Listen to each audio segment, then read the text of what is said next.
greedy, barbaric, and completely amoral. But enough about the Minecraft employees. Let's talk about the sinister swine species they put in the game. At the risk of hurting our ratings, I'd recommend looking away and covering your ears now, for you're not ready for the pure animalistic rage of the pig. Oh. Don't worry, they will find you. And they'll what? Invite you to their next rave party? For now, let's find out everything there is to know about the piglins. I think we can all agree that pigs are lovely, and humans are also, well, they have their moments. So how come when we combine the two species, we get this? Crude, brutal pigs. Rowdy, hungry. Maybe you don't want to say like greedy. The piglins are quite complex. They are brute and savage, but they are also quite civilized in a very uncivilized manner. To summarize, they're jerk faces. The idea of piglins sparked from the zombie pigmen, introduced in the game way back in 2010, an undead porker that raised a lot of questions. Basically, as long as there were zombified pigmen, which is what started this all in the Nether, the question of, well, what were they like before they were zombified came up. People started wondering. And then in 2016, we started planning to have a proper Nether update. We needed a kind of civilization in there that has a bit more depth than perhaps the ones that inhabit the old Nether. It was about expanding the universe, but also adding more mystery. And that's exactly what the team did. New biomes, new structures, and a whole society of new piglins. You've got your normal piglins, you've got your zombified piglins, you've got your brutes that you find in the bastions, and they're obviously a little bit more serious. You don't say. If piglins have a short temper or a short fuse, the piglin brutes have no fuse. They're constantly angry. They attack everything in sight. They are not very delicate in their way of being. They're a bit more like Goodness me, I'm starting to regret inviting them to my hot yoga class after the show. Brutes were actually added just after the release of the Nether update. And they were added in a way to make sure that the bastion still felt like a challenge. The brutes are defending the bastions, which means that I guess they have to be on high alert all the time. Brutes will attack you on sight, regardless of your intentions, just like I will. I mean, just like I won't.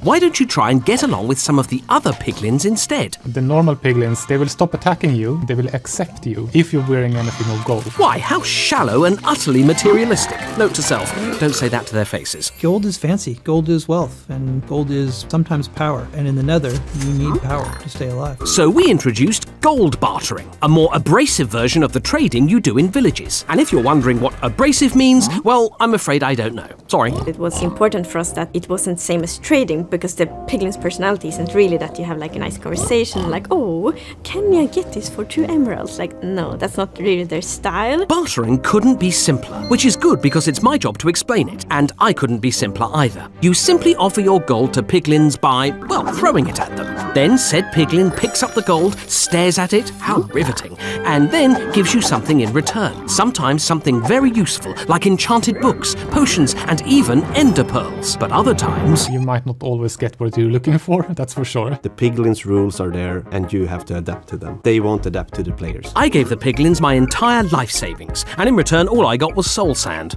True, I love soul sand more than anything in the world, but they didn't know that. When you live in the Nether, sometimes soul sand is all you got. So if that's all you got, then here you go. Yes, but why should I have to suffer? Oh, I suppose living in the Nether is no picnic, unless you like having picnics in lakes of molten lava.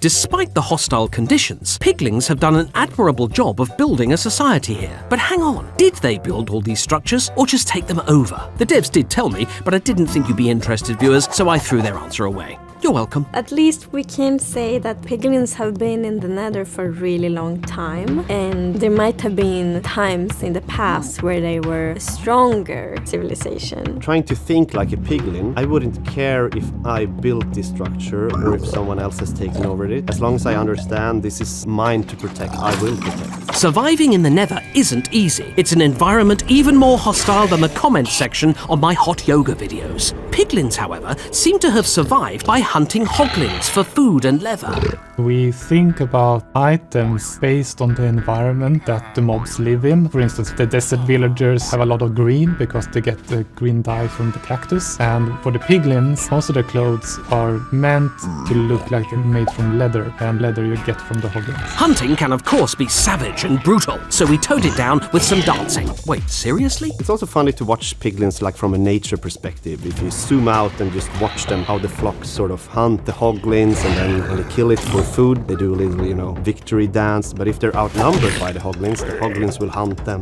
If you score some dinner, sometimes you feel like dancing.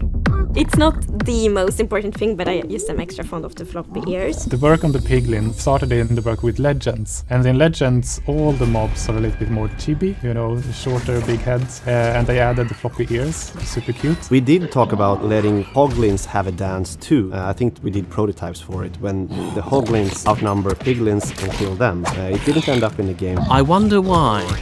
They just can't seem to vibe with Pigstep. Pity. Speaking of music/disturbing sounds, their behavior is very emotion-based. Either they're sort of completely in neutral peace, or they are very aggressive, or they're very happy, or they're bartering with you and they don't like your offer, or they do like your offer. So we have to cover a lot of emotional outlets. well, we don't have emotions in Britain, so Samuel, please demonstrate these emotions for us. They are at peace, but they're also a bit confused at what's going on. That sort of plays with their maybe not being that smart.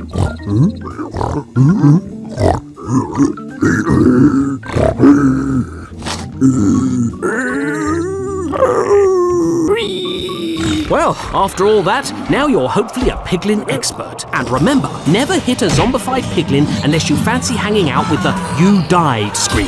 Oh, and also, If you like chaos, try bringing in a hoglin to overworld. and I thought my advice was irresponsible. See you next time!